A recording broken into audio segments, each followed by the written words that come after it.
आज मैं आपको सुनाऊंगा कि अंतरिक्ष की आवाज कैसी होती है। लेकिन सबसे पहली बात, अंतरिक्ष में कोई आवाज ही नहीं होती, क्योंकि स्पेस में ज्यादातर वैक्यूम है और वैक्यूम में साउंड वेव्स ट्रेवल नहीं कर सकते। लेकिन साइंटिस्ट फिर भी थोड़ा जुगाड़ बचाकर स्पेस में दूसरे प्लैनेट्स की आवाज को सुनने लायक बना सकते। तो चलिए सुनते हैं। सबसे पहले मरकुरी,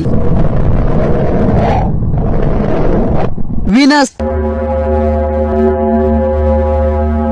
मार्स,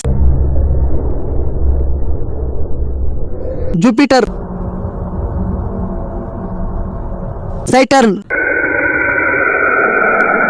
यूरेनस, नेपच्यून।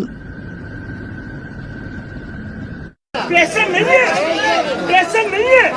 चुरा लो। आपको कौन सी आवाज सबसे खतरनाक लगी कमेंट्स में जरूर बताना।